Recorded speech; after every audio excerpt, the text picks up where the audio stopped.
యొక్క correspondence astrology ద్వారా మనం ఈ సూర్యుడి యొక్క అంతర్యామి అనేటువంటిది వాళ్ళు లోగోస్ అంటారు. సూర్య అంతర్యామి అనేటువంటి పేరుతో మనం పిలుస్తాం. సూర్య భగవానుడే మనకు ఆరాధ్య దైవమే ఉంటాడు. ఈ 2 నెలలు అసలు ఈ మాఘమాసం కాబట్టి ఇంకా ఇంపార్టెంట్ అయిన సూర్యుడినే ఉపాసిస్తారు. ప్రైమరుడు కానీ పెద్దవాళ్ళైనటువంటి జ్యోతిష్ శాస్త్రాన్ని ఉపాసించేటప్పుడు ఆయన మొట్టమొదటి పద్యం మూర్తిత్వే పరికల్పిత శశుభృతో వత్మా పునర్జన్మనం ఆయన మొట్టమొదటి ఇచ్చినటువంటి శ్లోకము సూర్యుని గురించే స్తోత్రం ఉంటుంది. సూర్య ఉపాసనే చేస్తారు. మాఘమాసము శ్రీపంచమి కావలసే సెలెక్ట్ చేస్తాం. కొంచెం ముహూర్తాలు పెట్టుకోవడం తెలుసు కాబట్టి అమ్మవారు అనేటటువంటి కరుణించిందని ఈ క్లాసులు బాగా సవ్యంగా జరుగుతాయని మీరంతా సౌహృదులే అని మీ హృదయమనందో చక్కనైనటువంటి ఆర్ద్రత ఉన్నదన్నదే అమ్మవారు. పూర్వకాలంలో పుష్పవృక్షం ఉండేది, ఇప్పుడు పుష్పవృక్షాలు లేవు కాబట్టి చిన్న చినుకులు పడుతాయి.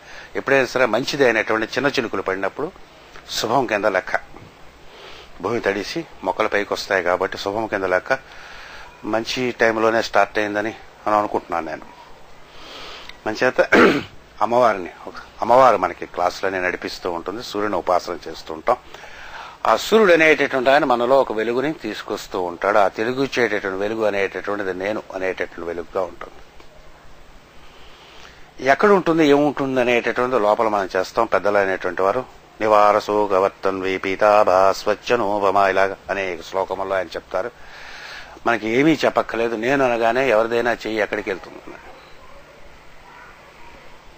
చదువుకున్నవాడైనా చదువుకోకపోయినా ఫ్రెంచ్ వాడైనా జర్మన్ వాడైనా సరే నేను అనగానే నేనండి నేనండి అని అనడు అన్నాడు. నేనని అంటాడు. హృదయం దగ్గరికి వెళ్తుంది. ఇక్కడ ఏదో ఉందన్నమాట నేను అనేటటువంటి ఉందని తెలుస్తుంది కదా. ఎవరు చెప్పక్కర్లేదు. ఎవరు చెప్పారు అనేటువంటి సింబల్ అనేటటువంటిది అలా ఉంటుంది తమాషాగా అన్నమాట. నేను అనేటటువంటిది ఎక్కడుందని ఎవడో మనకేం చెప్పక్కర్లేదు. ఇక్కడ వెళ్ళగానే నేను అనగానే ఇక్కడ కొట్టుకుంటారు తప్ప ఇలా నేనండి లేనండి తలకాయని కానీ కొట్టరు. ఇంకొక ఐటమ్ చూపించవచ్చు ఎవడైనా అంతే అన్నాడు. అంటే sub consciously we know where it exist.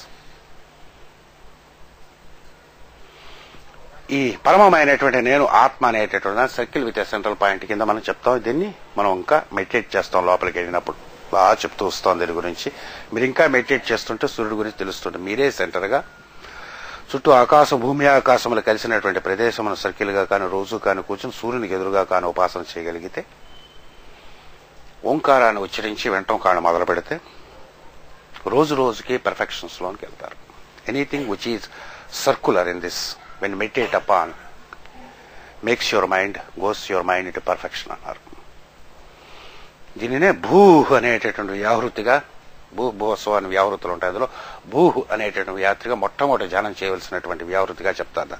తైత్రోపనిషత్తు యందు వాటి యందు సర్కిల్ విత్ సెంట్రల్ పాయింట్ రోజు ఊహించి దాని సెంటర్లో మీరు ఉన్నట్టుగా చూసి ఓంకారాన్ని ఉచ్చరిస్తుండండి. మీ చేసేటటువంటి ప్రతి వర్క్లోని మీరు మాట్లాడే ప్రతి మాటలోని మీరు చేసే ప్రతిదాని యందు పర్ఫెక్షన్ వస్తుంది. మీ సర్కిల్ ఎక్స్పాండ్ అవటం మొదలు పెడుతుంది. ఎంత పెద్దది మీరు ఊహించగలిగితే అంత ఎక్స్పాండ్ అవుతారు. ఎర్రర్ చేయడానికి పాసిబుల్ లేకుండా ఉండేటటువంటి స్టేజ్ వచ్చేస్తుంది ఒకసారి. అంటే తప్పు చేయడం పాసిబుల్ కాదు వాళ్ళకి.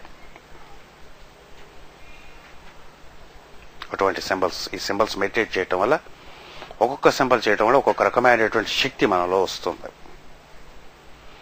ఒక్కొక్క నంబర్ గురించి తెలియటం వల్ల ఒక్కొక్క శక్తి వస్తుంది. ఒక్కొక్క మంత్రం ధ్యానం చేయటం వల్ల ఒక్కొక్క శక్తి వస్తుంది.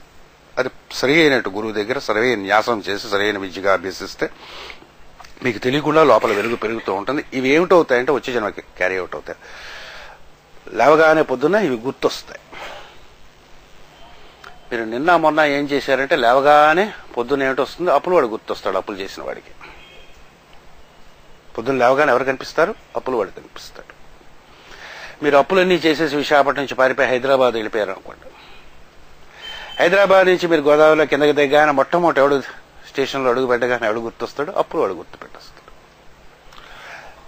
లేవగానే పొద్దున్న జీవితం అంతా దుఃఖం అనుకున్నారంటే గత 3 రోజులు గత సంవత్సరం 2 రోజులు మీ జీవితాన్ని మీరు పెంట చేసుకున్నారని లెక్క. You have not known how to deal with your own life. పొద్దున్న లేవగానే పరమ గురువు మంత్రము ఏ దేవతో లేకపోతే కలవలసినటువంటి చాలా చక్కనైనటువంటి ఆహ్లాదమైనటువంటి వాళ్ళు ఎవరో గుర్తొచ్చారు అనుకోండి. పొద్దున్న లేవగానే మీకెవరు గుర్తొస్తే అంటే యూ హ్యావ్ డన్ వెల్.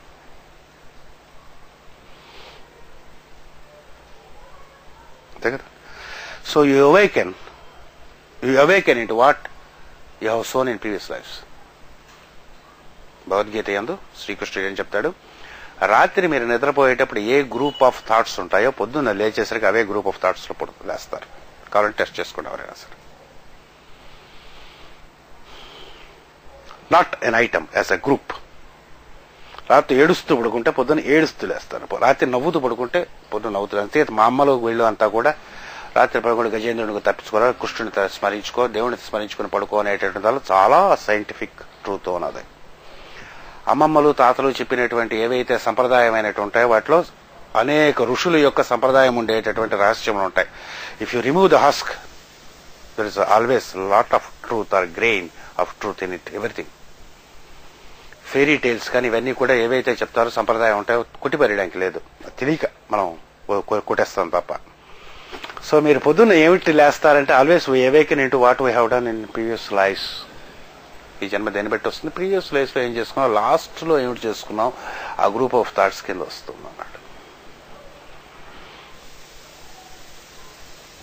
కొమ్మని పేర్లు చిన్న ఇంపర్ఫెక్షన్స్ ప్రతి వాడికి ఉంటాయి. అందరూ మహాత్ములు ఎవరు ఉండరు, మనం అందరం సాధన చేసుకునేటటువంటి వాళ్ళని. సాధన చేసుకునేటటువంటి కంటే ఏం చేయాలంటే పర్ఫెక్షన్ చేయాలి. కాబట్టి రోజు పొద్దున్న సూర్యుడిని లేచిన వెంటనే మంచం మీద మీ మనస్సు మీ శ్వాస యందు పెట్టి, దాన్నే ప్రాణాయామం అంటారు. అనవసరంగా ప్రాణాపాయం తెచ్చుకోకూడదు. ప్రాణాయామం అంటే ఏంటి, స్మూత్ గా హ్యాపీగా హాయిగా గాలి పీల్చన్నాడు. ఎంతసేపు సార్, గంట గాలి పీలుస్తాం అంటే టైం వేస్ట్ అన్నాడు. 2 నిమిషాలు 3 నిమిషాలు. పొద్దున్న లేచిన వెంటనే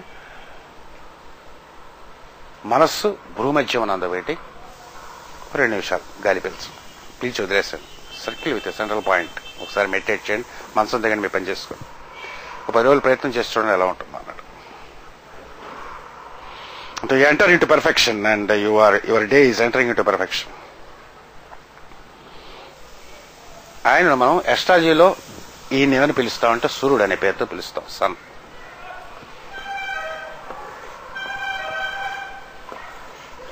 మామూలుగా సూర్యుడు అని పిలవకుండా రవి అనే పేరుతో పిలుస్తారు ఎస్ట్రాలజీలో సంప్రదాయం ప్రకారం.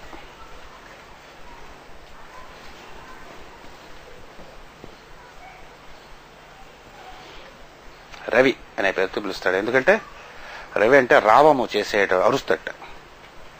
రావణుడు అనే పేరు కూడా దాంతో వచ్చింది. రావణుడు తర్వాత మనం లోపలికి వెళ్తే రావణుడు మంచోడే అని తెలుస్తుంది. మనలో అరిచేటటువంటి కోరిక ఏదైతే ఉంటుందో వాడిని రావణుడు అంటారు. ఈ సన్నాయి పీకల్లా ఉండేటువంటి కైకిస్ అంటాడు. తీసుకెళ్లిపోయిందండి రవి మీ ఫ్రెండ్ పాపం డిస్టర్బ్ అయిపోతున్నారు, తీసుకెళ్ళి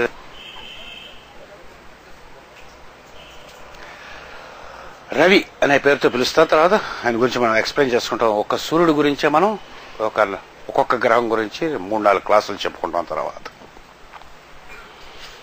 ఒక్కొక్క గ్రహం గురించి చాలా డీటెయిల్ గా మనం చెప్పుకుంటాం. గ్రహంలో ఉండేటువంటి సమస్తమైన ఉపాసనలని చూస్తాం.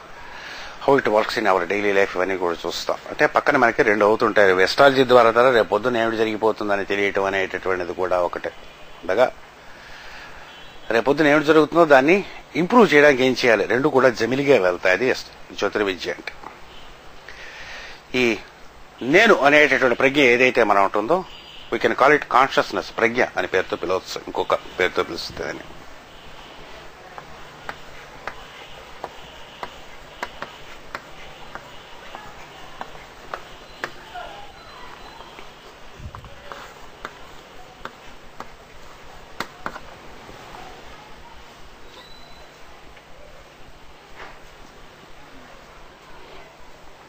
పొద్దున లేవగానే మనం ఫస్ట్ ఏమిటి జరుగుతుందంటే నేను ఉన్నాను అని తెలుస్తుంది. ఎవరికి నేనున్నాను ఎవరైనా చెప్పాలంటే నేను చెప్పక్కర్లేదు సార్, ఎవరికి వాళ్ళు తెలుస్తుంది. ప్రత్యేకంగా ఉపదేశం ఏం అక్కర్లేదు అన్నాడు.